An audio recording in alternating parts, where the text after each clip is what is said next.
Welcome back for the third part of this series on playing jazz ride cymbal. In this video, we will be discussing the four-feel and shuffle, integrating styles into your playing to sound natural, and technical tips to help you sound like a pro. Thanks for watching.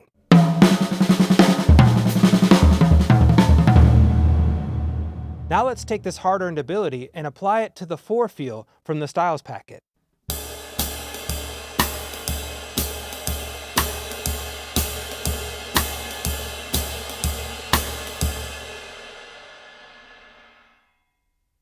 With any of the styles, we want to practice so that we can play it at a variety of tempos. Sometimes even playing slower actually is harder than playing faster. So make sure to practice both slow and fast, and it's always a good idea to use a metronome.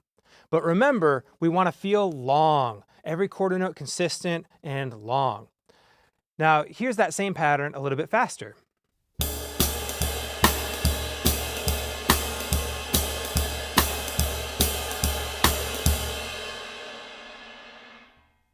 And now slower. Notice how I try to feel wider with each of the beats.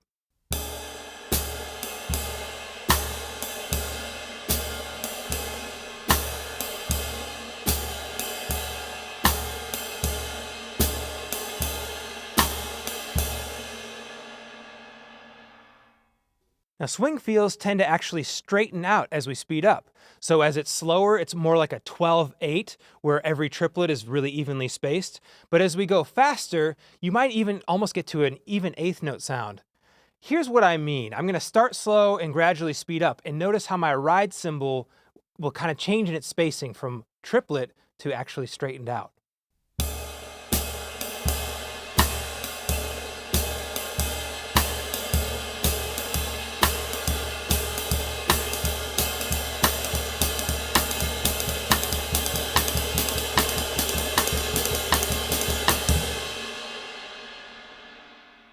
The best way to understand this is by studying lots of source recording material from the great drummers.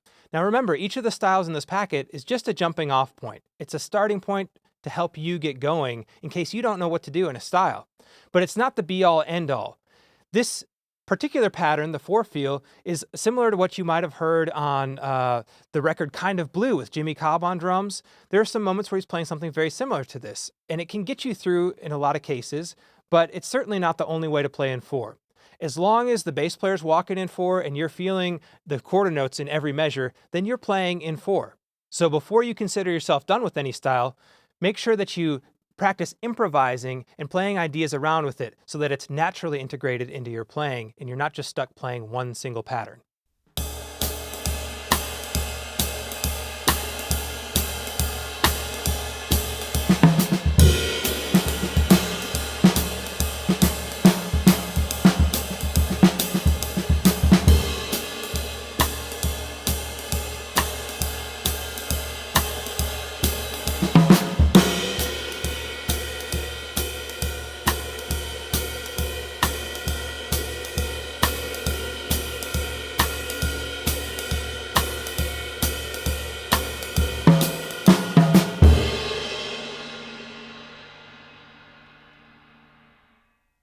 Did you notice how much the color really changed when I changed which ride cymbal I was playing the time on?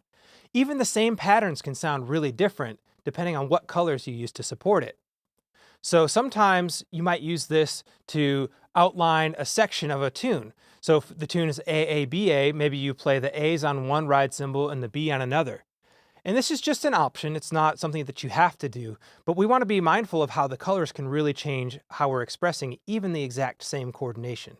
In the hi-hat lesson, we talked about playing a hi-hat two-feel, but it's also possible to play a two-feel on ride cymbal. Remember that the two-feel just means that the measure's felt in two beats, or by the half note. So if we do something to acknowledge that, then we're playing in two. In this case, we call it a broken two-feel. Here's what it sounds like when you put it on the ride cymbal.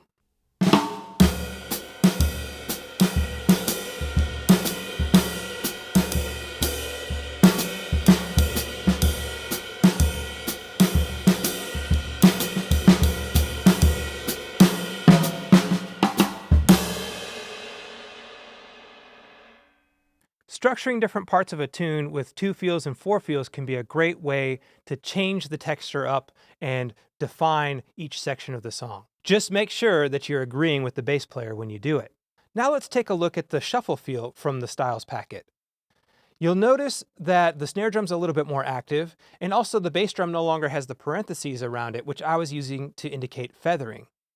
Instead, on a shuffle feel, I like for the bass drum to feel a little bit more planted, round, and heavy because it has a little bit more weight to it. Here's what it sounds like when you put it all together.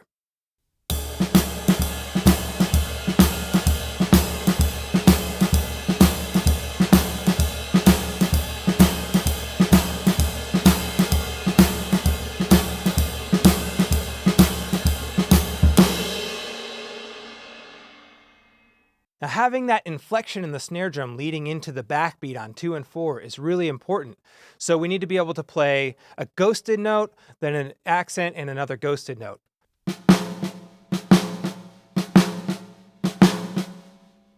If you're familiar with the Moeller stroke, I like to apply that in this case. So the first one kind of happens for free, and then my arm's coming down for the accent, and then the second one happens for free as I'm recovering. You also might notice that drummers tend to play the spacing of the ride pattern a little bit differently when they're playing shuffle as opposed to just regular swing. I'll kind of play 2 renditions and see if you can notice the difference.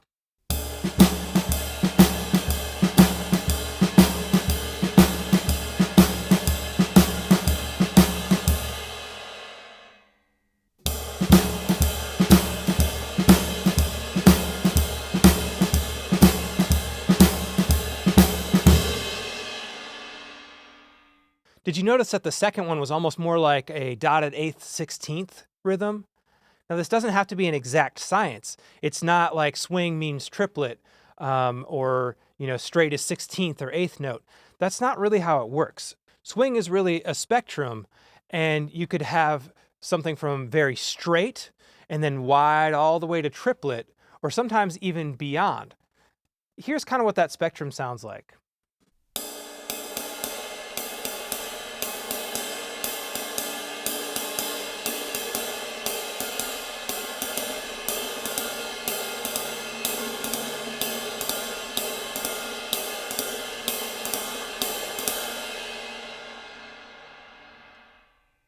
So it's not necessarily correct to say that swing equals triplet.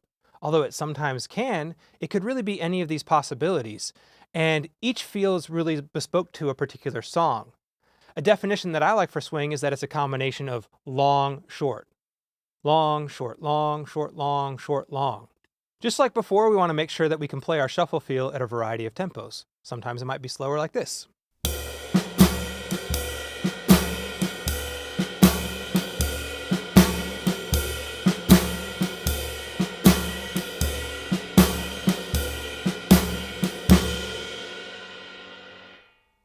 Or sometimes faster.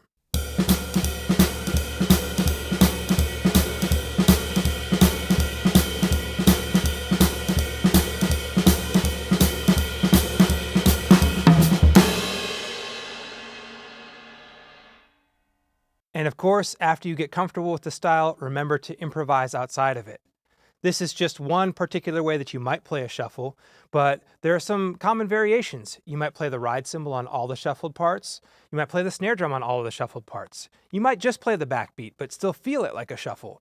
And so remember to improvise, find some source recordings that match this style, and take influence from the greats.